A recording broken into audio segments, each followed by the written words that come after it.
Morning stock bro ചാനലിലേക്ക് എല്ലാവർക്കും സ്വാഗതം. സമയം 9:11 നമുക്ക് നിഫ്റ്റിയുടെ ലിക്വിഡിറ്റി ലെവൽസ് നോക്കാം.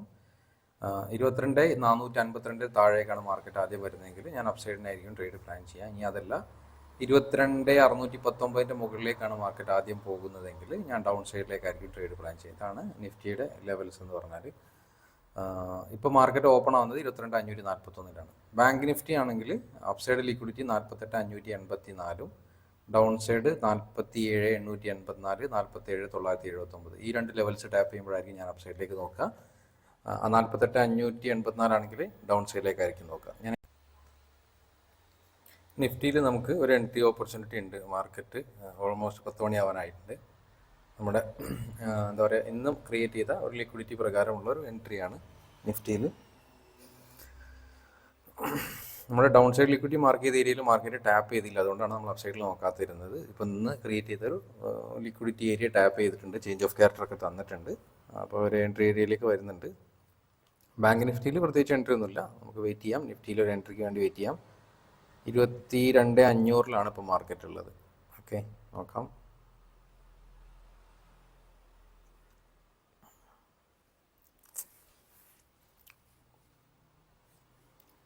വാച്ച് ലിസ്റ്റിലേക്കൊക്കെ സ്ട്രൈക്ക് ആഡ് ചെയ്തിട്ടിട്ടുണ്ട്. ഓക്കെ, നമുക്ക് എൻട്രി വന്നിട്ടുണ്ട്, നമുക്ക് ബൈ ചെയ്യാം. 22,500 പുട്ട് ഓപ്ഷനാണ് ഞാൻ ബൈ ചെയ്തത്. അതിൽ 32,50 നമുക്ക് പ്രീമിയം കിട്ടിയത്. അപ്പോൾ ചെറിയൊരു ലോസാണ്. മാർക്കറ്റ് മുകളിലേക്ക് പോവുകയാണെങ്കിൽ ഇപ്പോൾ എനിക്ക് ലോസ് ആയിരിക്കും, സ്റ്റോപ്പ് ലോസ് ഹിറ്റ് ആവും. ഇനി ഇൻ കേസ് താഴേക്ക് വരികയാണെങ്കിൽ ടാർജറ്റ് അടിക്കും. ടാർജറ്റ് പ്രീവിയസ് ഡേൻ്റെ ഒരു ലിക്വിഡിറ്റി ഏരിയയിലാണ് ഞാൻ ടാർജറ്റ് വെച്ചത്, 22,452 റേഞ്ചിൽ. അവിടേക്ക് ഒരു 1:5 ഒക്കെ ഈസി ആയിട്ട് കിട്ടാൻ പറ്റിയൊരു ഏരിയ ഉണ്ട് അവിടെ.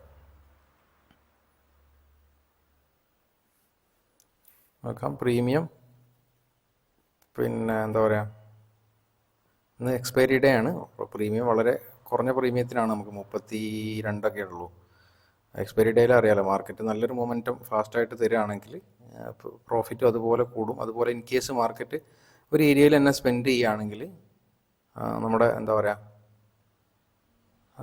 തീറ്റ വന്നിട്ട് പെട്ടെന്ന് പ്രീമിയം കുറയുകയും ചെയ്യും. അങ്ങനെയൊരു പ്രശ്നമുണ്ട്. രണ്ടും ഒരു എന്താ പറയുക, നമ്മുടെ ഓപ്ഷൻ ബയറെ സംബന്ധിച്ച് എന്താണ്, ഒരു ഗുണമുണ്ട് ദോഷമുണ്ട് ആ ഒരു എക്സ്പയറി ഡേൻ്റെ കാര്യത്തിൽ. മാർക്കറ്റിൽ ഒരു മൊമെൻറ്റം വരികയാണെങ്കിൽ നമ്മൾ നോർമലി കിട്ടുന്നതിനേക്കാളും നന്നായിട്ട് പ്രോഫിറ്റ് കിട്ടും എക്സ്പയറി ഡേയിൽ. അതായത് ഫാസ്റ്റായിട്ട് ടാർജറ്റിലേക്ക് പോവുകയാണെങ്കിൽ നല്ലൊരു വരവ് വരുന്നുണ്ടല്ലേ. ഇനി ഇൻ കേസ് മാർക്കറ്റ് അവിടെ നിന്ന് സ്പെൻഡ് ചെയ്യുകയാണെങ്കിൽ നമുക്ക് എന്താണ് SL കൊടുത്ത് പോരേണ്ടി വരും എന്നുള്ളതാണ്. നോക്കാം. ഏതായാലും ഞാനൊന്ന് ഫാസ്റ്റ് ഫോർവേഡ് അടിച്ചിട്ട് കാണിച്ചു തരാം. ഓക്കെ,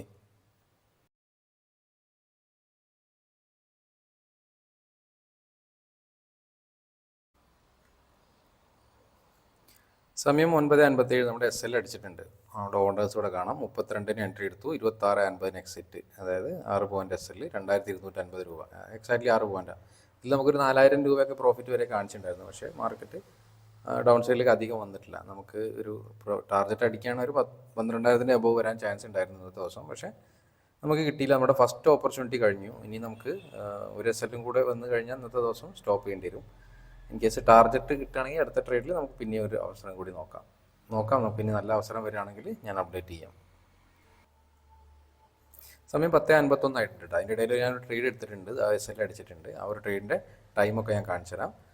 അത് റെക്കോർഡ് ചെയ്യാൻ വിട്ടു ആ ഒരു ഏരിയ. ഓക്കെ, നമ്മൾ എൻട്രി എടുത്ത ഏരിയ എന്ന് പറഞ്ഞാൽ ഇവിടെ ഈ ഒരു 10:46 5 സംതിങ്ങിനാണ് തോന്നുന്നത്.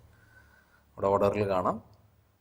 അവിടെ 10:45 എൻട്രി എടുത്തു, 10:49 4 മിനിറ്റ് കൊണ്ട് SL അടിച്ചിട്ടുണ്ട്. 44 എൻട്രി, 32 എക്സിറ്റ്. അത് ഇന്ന് ക്രിയേറ്റ് ചെയ്തൊരു പ്രൈസ്, ഇന്ന് ക്രിയേറ്റ് ചെയ്ത മാർക്കറ്റ് മോഡിലേക്ക് ഇങ്ങനെ പോയപ്പം ഇന്നത്തെ ദിവസം ക്രിയേറ്റ് ചെയ്തൊരു ലിക്വിഡിറ്റി ഏരിയ ടാപ്പ് ചെയ്ത സമയത്ത് അപ്പ് സൈഡിലേക്ക് ഞാനൊരു ട്രേഡ് പ്ലാൻ ചെയ്തത്. അപ്പോൾ ഒരു ടാർജറ്റിലേക്ക് ഡിസ്റ്റൻസ് ഒന്നും ഇല്ലായിരുന്നു. പക്ഷേ അറ്റ്ലീസ്റ്റ് അവിടെ ടാപ്പ് ചെയ്യുമ്പോൾ താഴേക്ക് നോക്കാമെന്ന് ഞാൻ വിചാരിച്ചിരുന്നു. പക്ഷേ നമുക്കത് കൗണ്ടർ ട്രേഡ് പോലെ ഇന്നലെ ചെയ്ത പോലെ. പക്ഷേ മാർക്കറ്റ് എന്ത് ചെയ്യാൻ അങ്ങോട്ട് തിരിച്ചു പോയില്ല. അവിടെ ടാപ്പ് ചെയ്യുമ്പോൾ നമുക്ക് താഴേക്ക് നോക്കാമായിരുന്നു ആ ഒരു ഏരിയയിൽ നിന്ന് ടാർജറ്റ് അടിക്കുകയാണെങ്കിൽ. പക്ഷേ ഒന്നുമില്ല, കുഴപ്പമില്ല. നമ്മുടെ 2 XL മാക്സിമം 2 ലോസ് ആയതുകൊണ്ട് തന്നെ ഇന്നത്തെ ദിവസം ഇനി ട്രേഡിംഗ് ഇല്ല. ഇനി നാളത്തെ ദിവസം നോക്കാം. ഇന്ന് ചാർട്ട് വാച്ച് ചെയ്യാനും കാര്യങ്ങൾക്കൊക്കെ യൂസ് ചെയ്യാം. ബാക്കിയുള്ള സമയം നാളെ ഇല്ല മാർക്കറ്റ്, ഇനി നെക്സ്റ്റ് വർക്കിംഗ് ഡേയിൽ കാണാം. Thank you, by.